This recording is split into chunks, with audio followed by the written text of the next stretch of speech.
Benton Church in July. Did anybody's brain do a little trick on you there during that prelude? Did you get it? All right. Are you awake? Well, it's good to see you guys here today. Welcome to the Benton Church. We're a come as you are congregation. So come on in and grab a seat, or don't sit down. Go over to the Hebrews table and little window there. You can get some treats. You can get water, coffee, hot chocolate, all kinds of goodies over there. If you would happen to need nursery during our services today, we do have nursery for ages 0 through 3, that's right out the back, and to your right, go down to the end of the hall, and on your left, you'll see the door for nursery. And then if you come back at 11, we have a children's church time for ages 3 through 11, and that's right after the offering during children's church. Anyway, we're glad you're here. If you see or hear anything that you want to find out more information about, go back to the happenings booth, which is right behind this row of chairs, and you can find information or sign up for things. All right, I'm going to highlight just a couple of announcements. The first one is in your bulletin, if you want to open up to that. There will be a wedding shower for Lucas Weber and Eden Gorman, who are getting married in September. That's very exciting. Lucas is working out of state right now, but he has been very instrumental in working in our church, especially in the sound department. So their shower is July 21st. Lucas will be back. It's at 3 o'clock, and everybody is invited. Is this a guy gig too? It's a couples thing. That means that men can come too, because Lucas will be there. All right? But anyway, everybody's invited to come and celebrate with Lucas and Eden. The second thing is that VBS is coming. If you can't tell, the theme is Christmas in July, and we still need volunteers, so you can volunteer back at Happenings booth. You can sign up back there, or you can contact Julie Link. Make sure you get your kids signed up. And now we have a video announcement, so please turn your attention to the screen.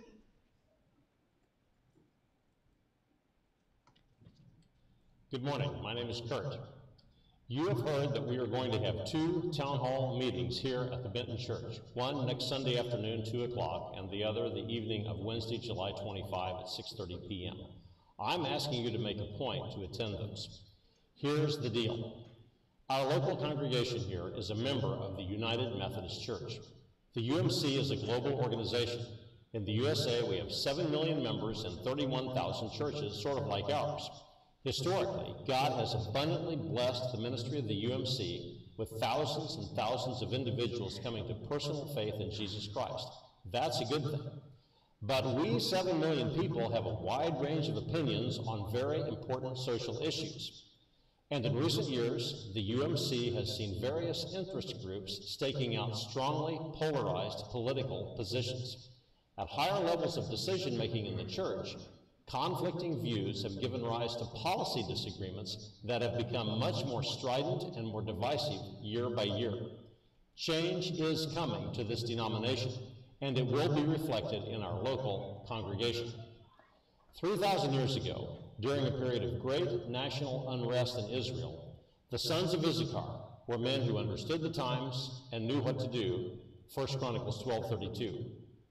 We need to understand the forces at work in our times, and most importantly, determine and be able to deliver a coherent, thoughtful Christian response. I urge you to not underestimate the importance of these developments. This is a really, really big deal in the life of this church.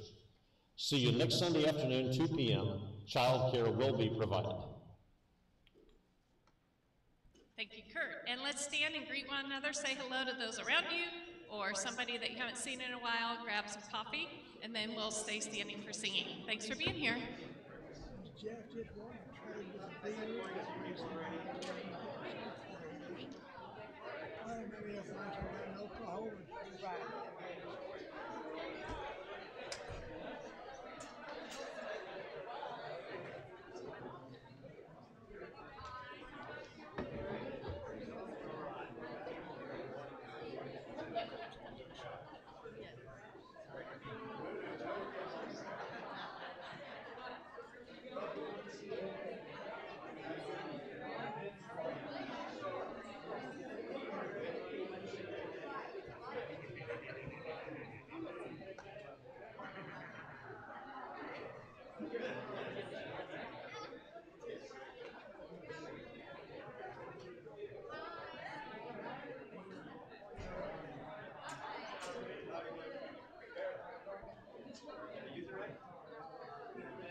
We walk with the Lord in the light of His word. What a glory He sheds on our way. While we do His good will, He abides with us still, and with all who will trust and obey.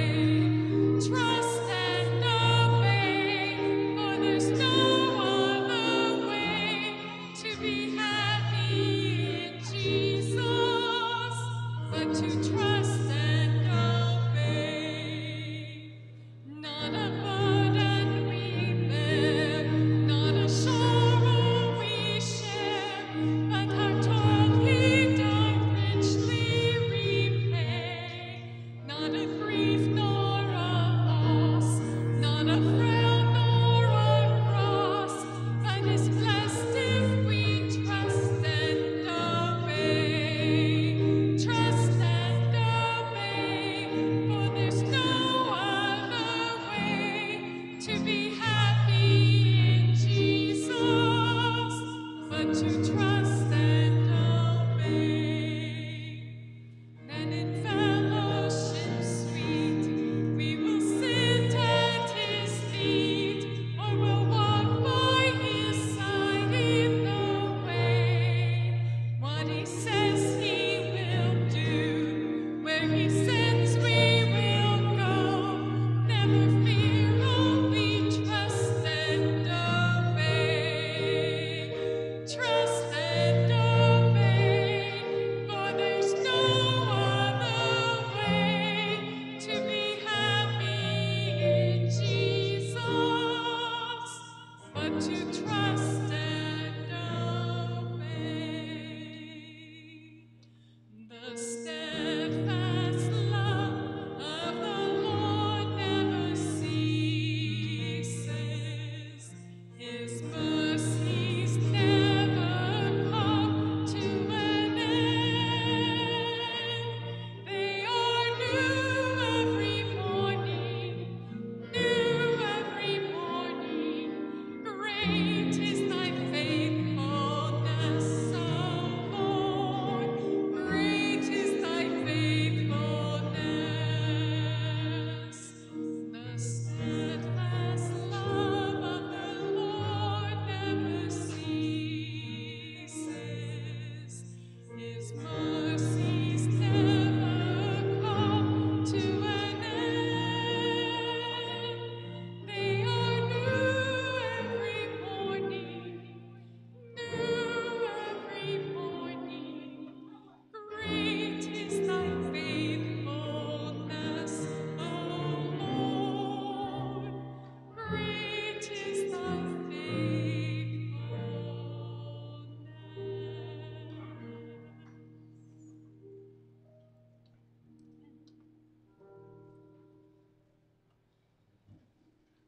Seated. Morning, everyone. My name is Justin. I'm the pastor here. Welcome to what I always hope is one of the best parts of your week. It's a chance where we all get together, worship God, maybe learn a little something about Him, and make the commitment once again to live for Christ throughout our week and our life. We take some time each and every week and we pause for prayer and an opportunity to share as well. And so we are going to do that right now. There's a microphone that will be available to you. If you have a request or a praise, something you just want to let people know that God has done in your life, just raise your hand, and as the microphone comes to you, please share your first name and then what your request is, so everyone knows who you are as well as what you're wanting to share. I'm Gail. My daughter-in-law's mother was put on hospice this week. She's been in nursing home for several years with Alzheimer's, and she's choking when she eats, which they said is dangerous, so they quit feeding her and put her on hospice. The catch is she can last from anywhere from a week to a month, and in a little over 2 weeks, we're supposed to be in Orlando for our grandson's graduation. And so, we know it's inevitable, but we just pray that it goes easily and the timing is not interfering with graduation. And her name? Joe? J-O. So let's be praying for Joe and her final stages and how that impacts the family. Dave? I'm Dave, and I'd like to thank everybody for the wonderful work that they did on my mom's service. And on a lighter note, I'd like to say that in June, I didn't say this earlier, but in June I celebrated 10 years of sobriety.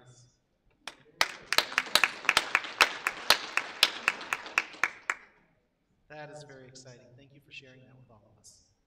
God is good. On our way to church this morning, we came upon an accident at Greenwich and 254. I'd just like to ask you to pray for that family because it was quite a few kids and it looked like a grandmother. Her name was LaDonna, and then there was like 3 different vehicles involved, and so just like to ask for prayer for those families and for healing. So prayers for, we know the name of LaDonna, but there's 3 cars in the midst of the accident. Let's be praying for what's going on there. Hi, I'm Martha, and prayer is powerful and great. Yes. And I just want to thank you guys for your prayers over the past 9-10 months. Our son Robert has returned to the United States from Afghanistan. Yes. So he's back, we're blessed, and he will be reunited with his family in the next week or 2. Praise God for that.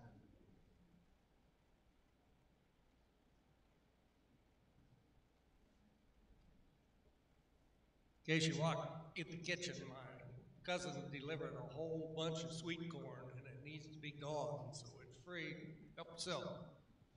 All right, so we will thank God for sweet corn. And also just know that it's available for anybody who wants to pick some up. I did not know that. It changes my afternoon. Anybody else?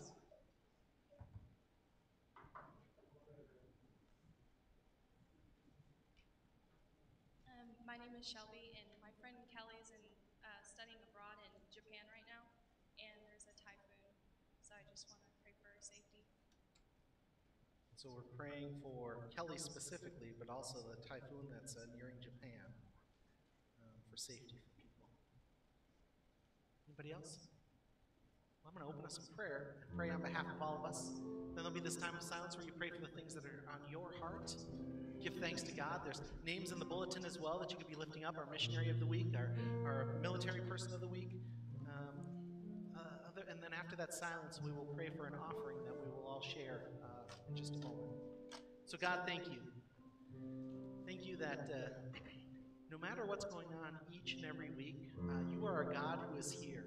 Scripture reminds us not only that you are everywhere, but that you are an all-powerful, all-knowing God. In the situations that have been shared, you know about them. God, what we ask is that we would have the privilege of seeing you in the midst of all of these things. God, as Mike mentioned to me earlier, we pray for Eva McGoey's family as she has died of liver cancer. Just pray for a sense of peace and comfort for them. As Gail's asked for prayer for Joe in what could be her final week or month, and the impact that has on the family and even family plans, God. Again, what our hope is that somehow we can see Jesus, or they can see Jesus in the midst of all of it. And we will trust your timing with all of it. God, we think of this accident that we know the name of LaDonna with it, but there's other kids and 3 cars. And we pray for a sense of peace and a sense of safety and security for them, as well as Kelly and the people of Japan with the possibility of the typhoon and hitting them. God, we thank you for the joys that we get to celebrate as well. Robert is home, safe from Afghanistan. Thank you for that gift. Thank you for the celebration of Jean's service and Dave, 10 years of sobriety. God, he is this way because of you. We praise you for that. And God, we thank you for the simple gifts that some people just offer, like corn, and how that could be a blessing to our lives and our days. Those of us who sneak some and take it home, which is allowed, God, may we be reminded of how you gift all of us. Now, God, as we move to this time of silence, all just share our joys and our concerns with you, knowing that you will hear our prayers.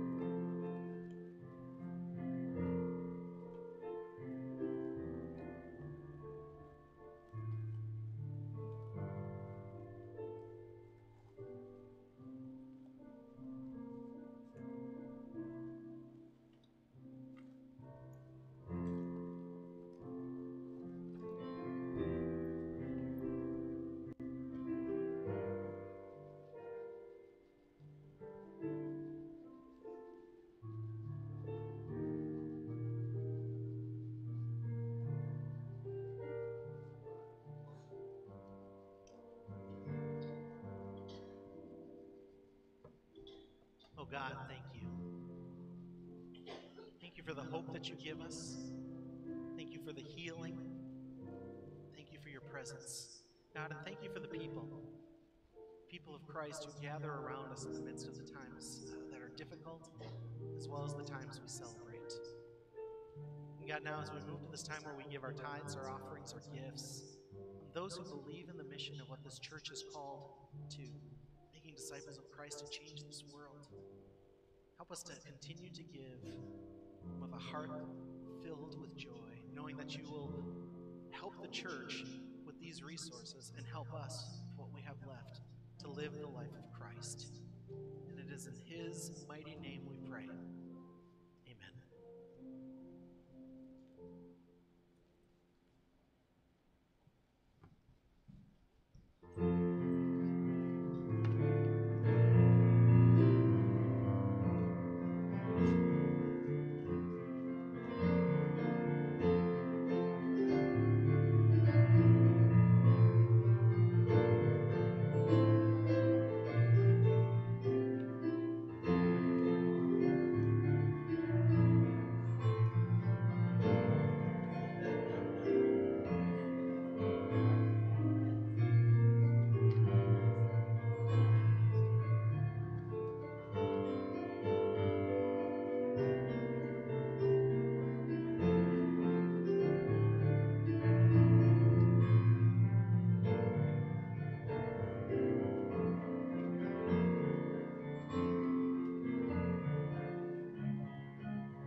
Forgot to mention this earlier, but our youth were on mission this past week, and if you haven't looked at Facebook, I would encourage you to check out the Benton page because a bunch of pictures were put on there.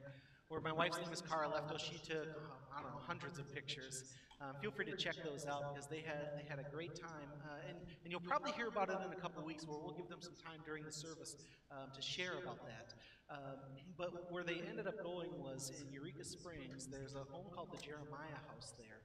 And what the house is for is for women that are recovering from addictions. And what they did is they went in and they helped redo the kitchen and some bedrooms and a ton of painting.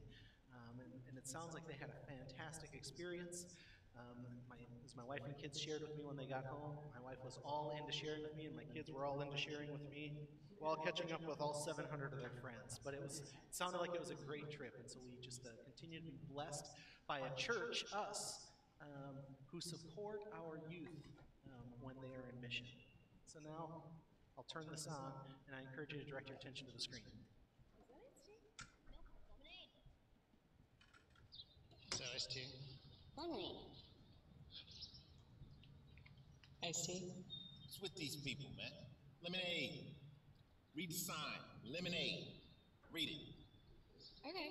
Delicious. Iced tea at a lemonade stand? Surprising. What's not surprising? How much money Marin saved by switching to Geico. It's lemonade, man. 15 minutes could save you 15% or more. How many of you know who that guy is on the left side there? Ice-T, right? Do you know that that's not his real name? Probably not a huge shock to any of us, right? His real name is actually Tracy Merrill, and he was born February 16th, 1958, and grew up in this very, very rough life.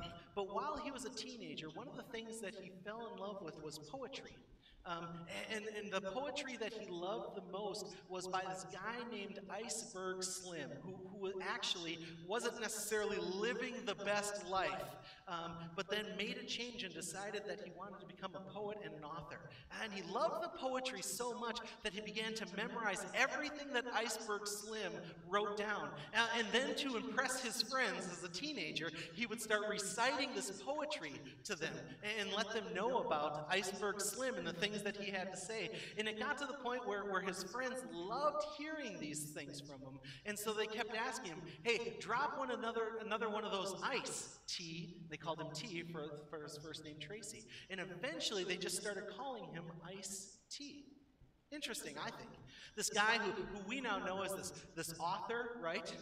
This actor, this rapper, this guy who's owned record businesses, still called by his nickname of when he was younger. What's your nickname? Do you have a nickname? I asked the question on Facebook this last week, in a sense, what is your nickname, or what are some of the more interesting nicknames that you have come across over the years? And I remind you all that if you put something on Facebook, I consider it as public domain. So some of your names are about to be on the screen. Thank you very much for doing that. And the first one is Shelly, who plays piano here at the 9 o'clock service. She said Dean Claycamp has a lot of nicknames for people. That'll come up later, okay? But she also said that my two nicknames have been S. Lee, right, or Shell. There's a couple of her nicknames that happened when she was a kid. But then I love how Robin responded about Dean and said, and his is the Big Brat, right? Are you feeling hurt?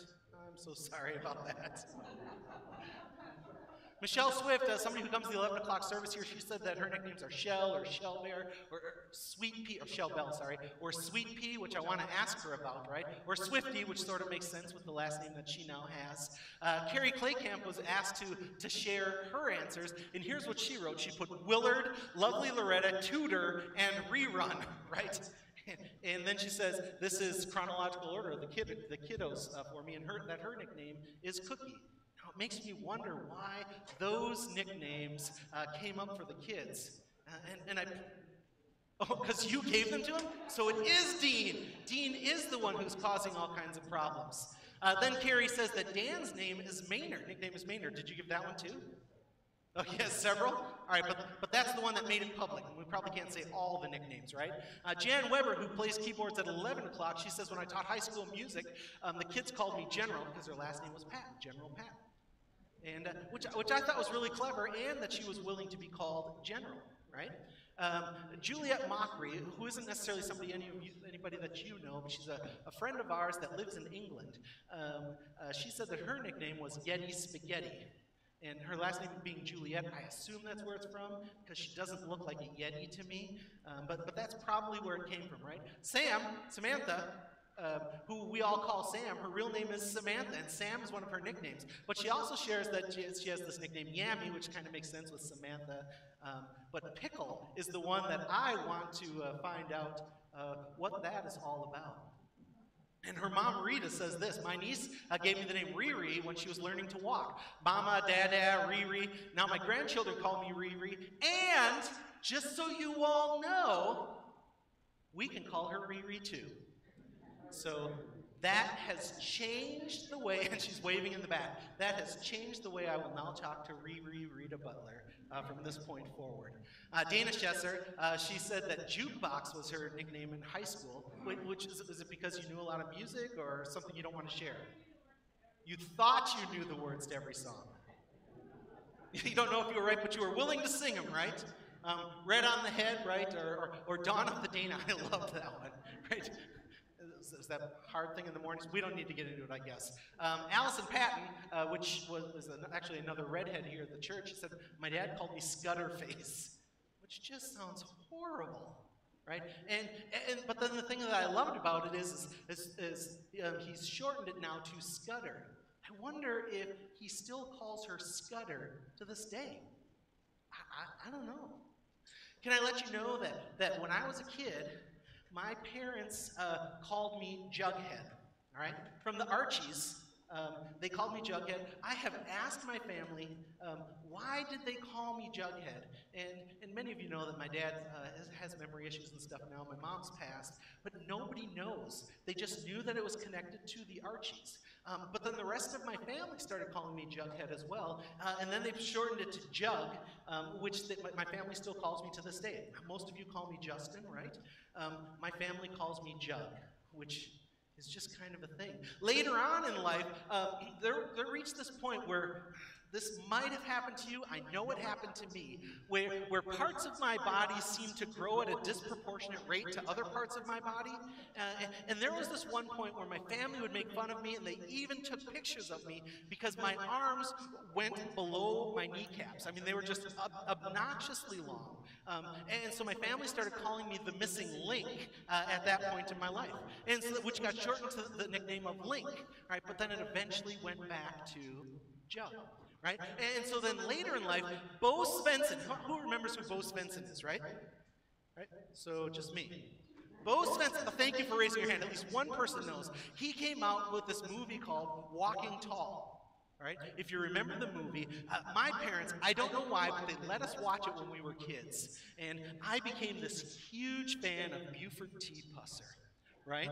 And you know, and when I was a kid, I had this very, very blondish, whitish hair, and I would just pull off my shirt, which you don't want to see me do today, and I would look around for a 2x4, and for the next several weeks, I would walk around with a 2x4 like Buford T. Pusser. And so then, of course, my family starts calling me Buford, which is way better than Pusser, I guess. But they would call me Buford for a while, but eventually it went back to Jug, right?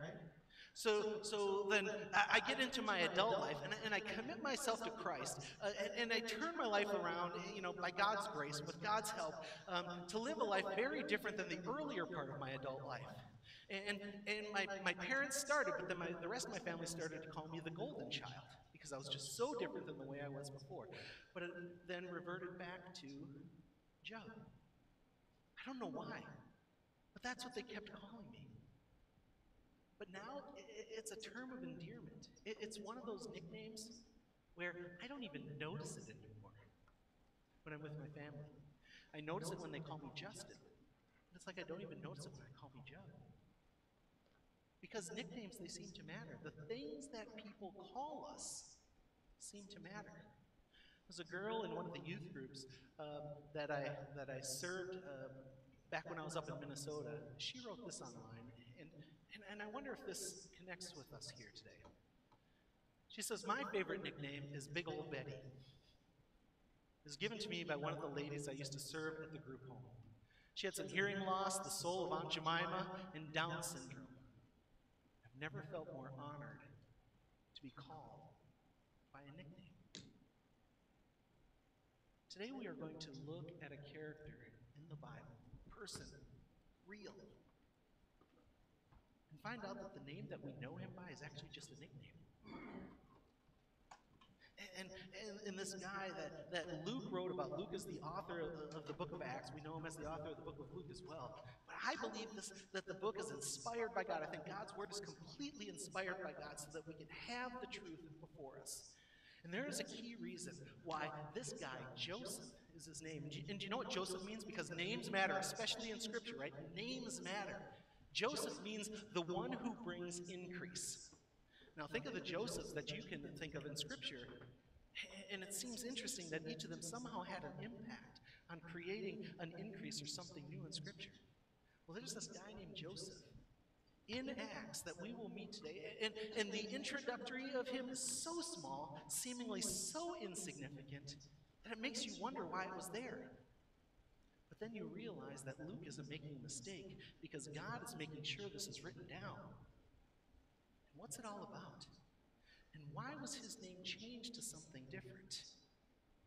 And what I believe we will soon discover is the type of person that Joseph was, this Barnabas, as we see the name up there, is one of the characteristics that would be my hope that each and every one of us would just make a habit in our lives. That we would be people that would choose to be encouraging to the world around us. Lord, as we begin to look at what your word says, would you please help us to see the value of encouragement and help us to see the story of how when encouragement is played out, even by the seemingly smallest of circumstances, can change a world. And would you help us to take your word and not just accept it as a story that happened back then, but it's a story that can and will happen by your grace, God, today and even in our lives, even in our church. The things that we say and do can change the world around us. Help us to see that. May the words that we share and the things that we all hear today, God, be acceptable and pleasing to you. For you are our rock and our blessed Redeemer. Amen. And so we're looking at encouragement, and we'll start in Acts chapter 4. The first time we meet this Joseph guy.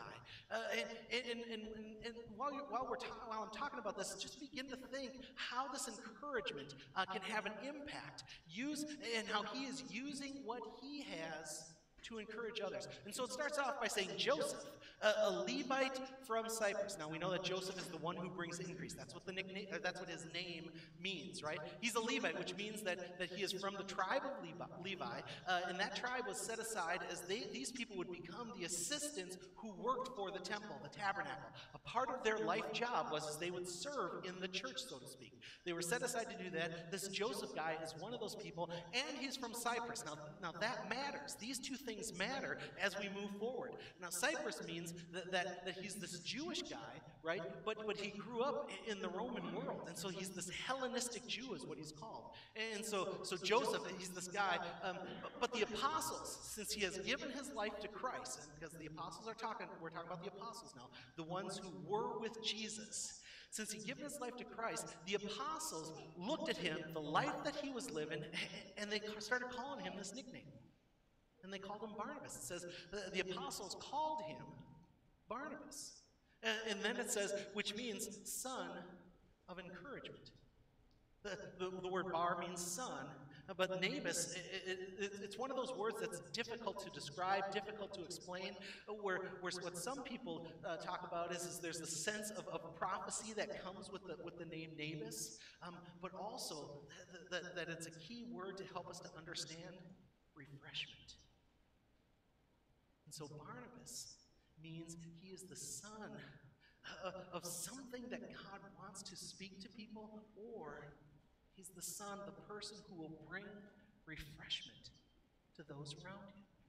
Now, if the apostles are seeing this in Joseph already, so much so that they have started calling him Barnabas, he's probably already having an impact on the people around him. He's probably one of those people that just is encouraging wherever he goes. Loving people, caring for people. supporting people. But this passage is as brief as it is, I think it shows the depth of who this Joseph, this Barnabas is. Because it says that people call him the son of refreshment, right?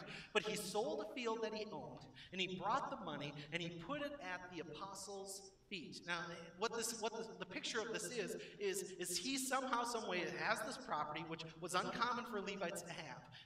And the apostles, they were dealing with this situation where they looked around the community around them, especially in Jerusalem, right? But they were looking around this community and they're saying there's a lot of people who are in desperate need, and we should be the ones who help them because we believe God is calling us to do that. And so they started figuring out ways. They would gather resources and they would go out and they would help meet the needs of people. And Joseph, this Barnabas guy, he sees that this is going on, and he's one of the people who says, I want to be all in helping this world around us. And so I am willing to sell this piece of land. We don't know if it was the only piece of land or if he had 100. We don't know, right? But what he says is, I am willing to sell this piece of land, and I will lay it at the apostles' feet, which was a transfer of ownership at this time. And so when he laid down the resources at the apostles' feet, he is saying, you now own this, apostle. You use this to help bless the world around you. Beginning to see the type of impact that this person has. Joseph, it's like if you were to look at a building, a skyscraper that is being built, before it is complete, right? And you're looking at the foundation, and all you see is all this rebar that has been wired together that is going to go in the base and is going to go on the sides of the foundation as it's being built. And here's the thing, that can be fascinating or interesting for about 20 seconds. And then a lot of people get bored by looking at that, and what they hope for is seeing the final skyscraper, right? They want to be able to see the shininess of the windows. They want to be able to go in and go up to the top and be able to look out and to use the skyscraper.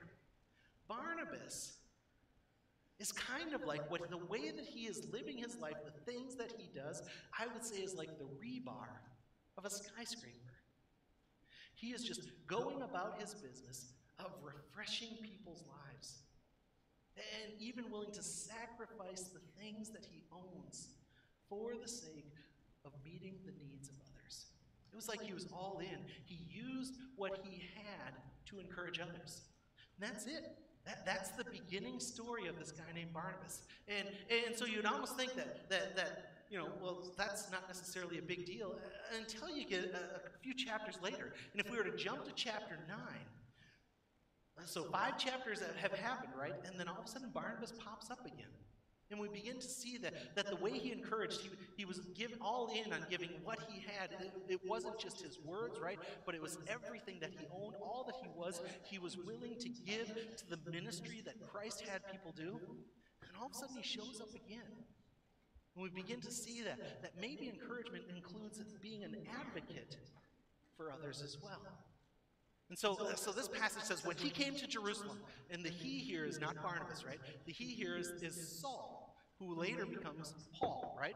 And so Saul, he comes to Jerusalem, and he tries to join the disciples, but they were afraid of him, not believing he was really a disciple. So what's going on here? Well, if you know the background of Saul, he was this guy that it was his job, what he committed to doing was to gathering up Christians, punishing them, making sure that they were tortured, even put to death or in prison. That was the job that Saul had, and he was really, really good at it. And to the point where the Christians, the followers of the way, they were afraid of the Saul guy. They wanted nothing to do with him.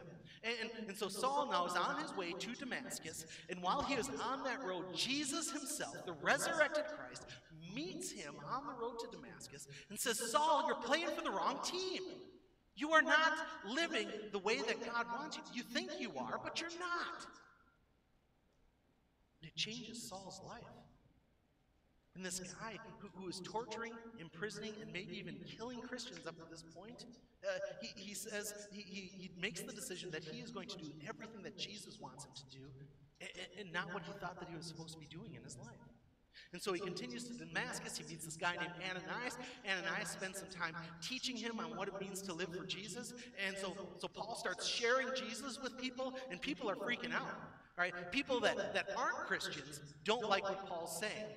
And people that are Christians are afraid that Paul is just lying to them.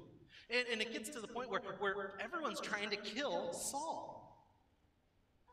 And so he ends up hiding and running away.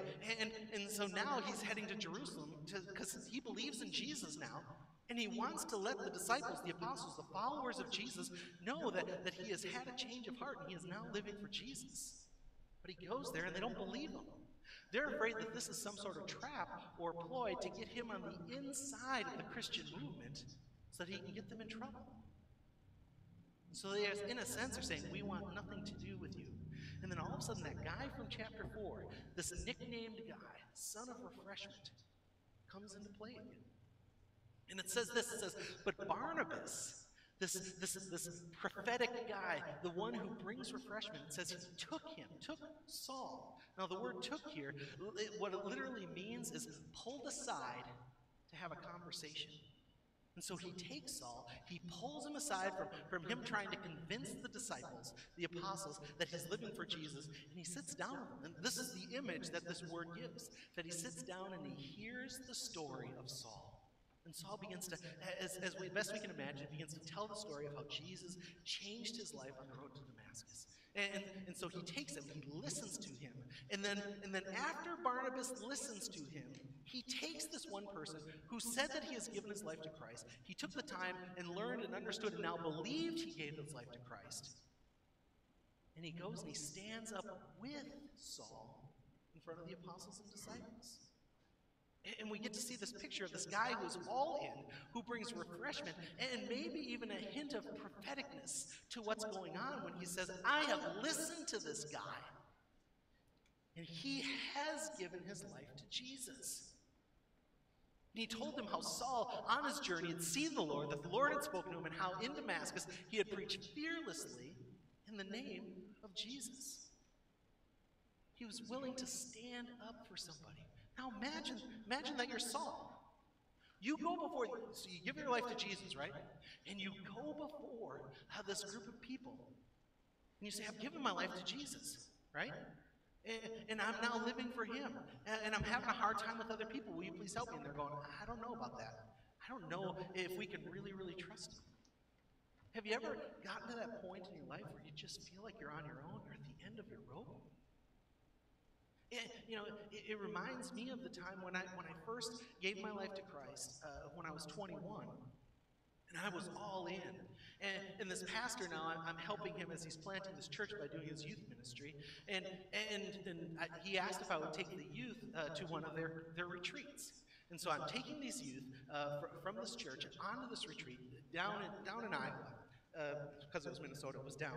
And we're in Iowa, and then on the last night of the retreat, it was a testimony night. And they asked, one of the leaders asked me if I would be willing to share my testimony. And I said, okay, I will. And so I get up, and I start telling these stories about what my life was like before Jesus. They sort of coached me into it, just talk about before Jesus, what happened when you met Jesus, and now your life since Jesus. And I start talking about all the stuff that I did before I met Jesus. And I got to let you know, it wasn't the story they were hoping to have the teenagers hear. Someday I'll probably share more and more about it, but let's just say I wasn't the best teenager and young adult on the planet. And I did a lot of hurtful things to hurtful people. And so I'm sharing this story with people, but I'm also sharing how I've given my life to Christ and now I'm living for him. And when that weekend was over, the pastor of the church that I was helping to plant gets a call from them and says, that guy that you sent with your youth, Justin, we don't think that he's ready for ministry. As a matter of fact, we're asking that you don't invite him at any of the conference events anymore. And we don't think that you should have him serving in your church, because do you know what he's done? So I have this sit-down conversation with this pastor who did know what I'd done. Because this is the guy that's been meeting with me several times a week, discipling me, helping me to come to know Christ and what it means to live for him. And I was hurt. I was angry. wanted nothing to do with that denomination. I wanted nothing to do with our church because it was connected to that denomination. That's how hurt I was.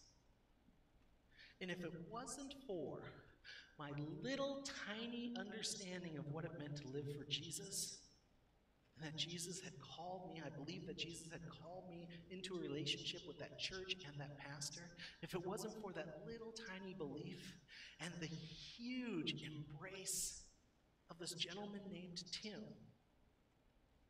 to say they just don't know you. They don't know that Jesus has changed your life. And I will stand with you, and we will go talk to the leaders of that camp, because I know that you've given your life to Christ. And if it wasn't for Tim in that time of my life, I don't know if I would be where I am today. If it wasn't because he was willing to stand up for me, he heard my story, he knew what I was all about, and that I was a work in progress, and I was a work in progress. And he said, I will stand with you, and I will support you as we go and help people understand that you are, as you are, a follower of Christ. I think that's what Barnabas does for Saul here. Stands up when nobody believes him.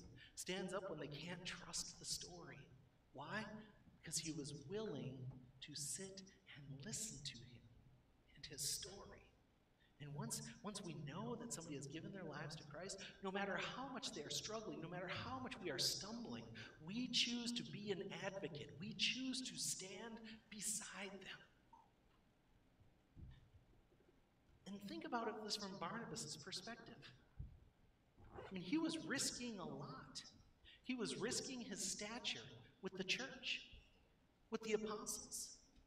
He was willing to stand up and say, that's not what's important to me. What's important to me is that somebody who's given their life to Christ gets support. And that risk, nobody knew it at the time, but that risk of one guy standing up for one other guy who's just struggling to live out his faith when nobody wants him to, changes the whole future of the Christian church for those of us who know the story. We think about Saul, whose name becomes Paul, right? And all the things that he does from that point in the New Testament forward, the rest of the books are essentially written by Paul. Because there's this guy that nobody really knows, Joseph, who stands up for him and is his advocate in front of other people to say, no, Christ is in him. His life has changed. And Joseph, Barnabas, becomes an advocate for others. That's how all in he is with his ongoing commitment to encouraging other people. And then if we fast forward a couple other chapters, here's what's going on. It says that those who've been scattered, and so Barnabas disappears, right? And so there's the story of this guy named Stephen who's standing up and he's sharing about Jesus. And people did not like what they heard. And so it says that they killed him. They stoned him. This is the first Christian martyr, is what we call this in regards to Scripture. Stephen standing up for Jesus, and they take stones and they keep throwing them at him until he dies, which freaks the Christians out, right? They become scared, and it says they scattered by the persecution that broke out with Stephen. He was killed, and they traveled as far as Phoenicia, Cyprus, Antioch, spreading the word only among the Jews. That was their habit. They believed that the Jews were God's chosen people, and so wherever these people went, even though they were scattered away from the common Jewish areas, they still only talked to the Jewish people, and they shared Jesus with him. But then it says, some of them, however, men from Cyprus and Cyrene, and if we remember where Barnabas is from, there's this connection, right? Some of them from Cyprus went to Antioch, and they began to speak to the Greeks also. This is the first time where non-Jewish people were shared with. Christ was shared with them. The word Greek here also means the word Gentile, so it's a non-Jewish person. And so they start telling the non-Jewish people of the good news about the Lord's Jesus. And Scripture says the Lord's hand was on it. God was all over this happening. God wanted the rest of the world to hear about Jesus, not just the Jewish people. And a great number of people believed and gave themselves to the Lord. The news of this reached Jerusalem. Jerusalem's where the apostles were. And so this is kind of where the leaders of the church were. In our church, it would be called the ad council, the administrative council. And so news reached the ad council of the church at the time. And so what did they do? They send this guy named Barnabas, nicknamed Barnabas, to go check out what's going on in Antioch. Why?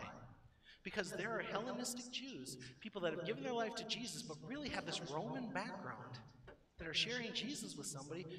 And Barnabas, maybe you can see what's going on. As we saw you see with Saul, maybe you can see what's going on. And so he arrives.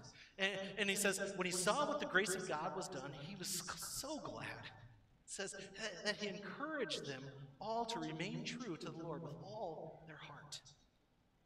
Now, the encouragement here, the best picture that I can give us in regards to this is if you were to imagine that you are in a car and you're driving down the road and you see a car at the side of the road and then somebody's standing out there with some jumper cables, right? Because their battery is weak or their battery is dead. And you pull over with your car with the strong and healthy battery and you connect the cables to the weak battery, and the next thing you know, that car gets jumped and the battery's recharging until it's completely full. That's the picture of what this encouragement is. That we are people who come alongside and we help other people to be inspired, to be filled with the Holy Spirit, with all that they can. And this is what Barnabas does everywhere he goes. He seeks to ignite the batteries of the followers of Jesus. And they start describing, this is what an encourager looks like. Somebody who's good, just naturally sees the best in people, right? Full of the Holy Spirit, people can see the presence of God in them and has faith, believes that God can do something in a person's life. And so this guy is sharing with them and he's encouraging them. And a great number of people are being added to the Lord. But here's the thing about Barnabas, is he realizes it's not just my words that are going to help in this situation. People need more than just to hear about how awesome Jesus is. Because we can hear how awesome Jesus is, we can give our lives to Jesus, and then we can just go on with our life the way it is, as opposed to allowing Jesus to do something different in our lives. Barnabas sees this, and so he goes and he looks for Saul, this guy that he stood up for a couple years earlier. Because he saw something in Saul that may help them where they are right now. And he finds them, he brings them to Antioch, and for a whole year, Barnabas and Saul met with the church and taught great numbers of people. Encouragement isn't only standing beside somebody and speaking on behalf of somebody, but encouragement also is helping that person grow spiritually. Part of my role in this church, and a part of your role in this church, is to help one another grow spiritually, helping us all to be all we can for Christ. And that takes time. It takes energy. It takes effort. It takes all that we have. And Barnabas was all in. Just like we are being invited to be all in on being an encouragement to others. And it's the first time the disciples were called Christians, was there in Antioch. Are you beginning to see the picture of how our words matter, how our actions matter? Because that's the muscle memory I'm inviting us to consider, putting into place or strengthening in our lives. Encouragement does matter. Take Mary Ann Bird, this lady who was born in Brooklyn in 1928. She was born with a severe cleft palate, and she actually went through 17 surgeries before adulthood. And as you could imagine, with her misshapen mouth and teeth and her garbled speech, that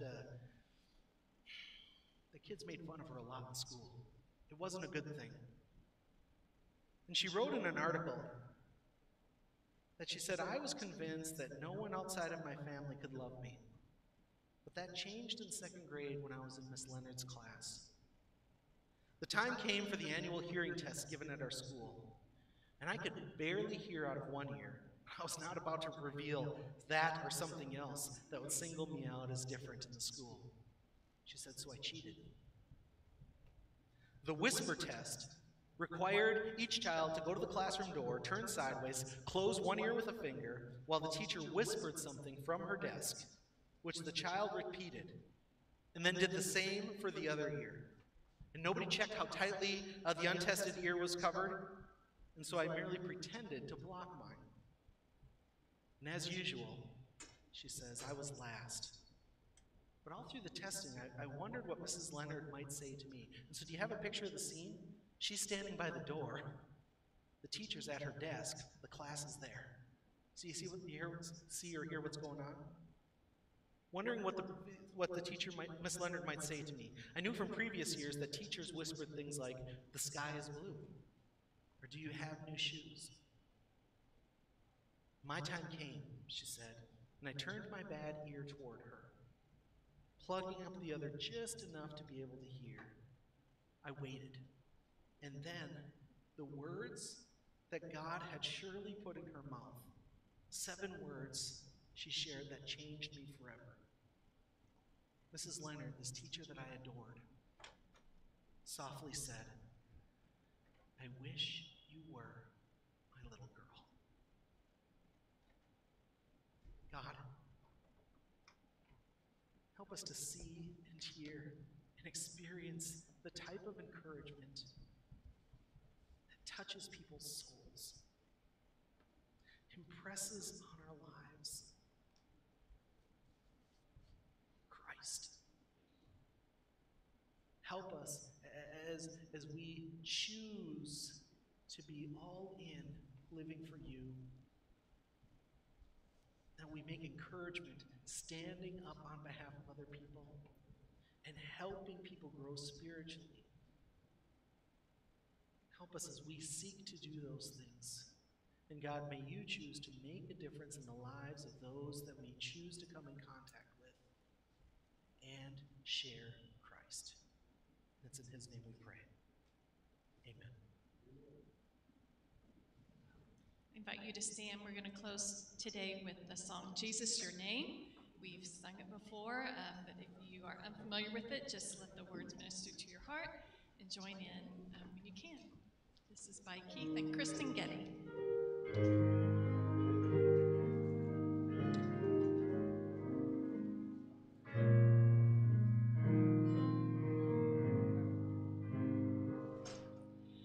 Jesus, your name, Prince of Peace, quiets my soul, treasures the least. In perfect rest, you will keep all whose hope is in you. Jesus, your name can silence the storms, the strivings that trouble the world. Jesus, your name reveals you as Lord. Oh, powerful name. Jesus, your name, Counselor, wonderful way, life's comforter, Spirit of truth, defending me, though in me was the blame. Jesus, your name has stood in my place and freed me from hopeless shame. Jesus, your name now fathers me. With joy I bear his name. Jesus, your name, mighty God, all powerful one, ruling in love. There is a King upon the throne, earth cannot overthrow. Jesus, your name, great banner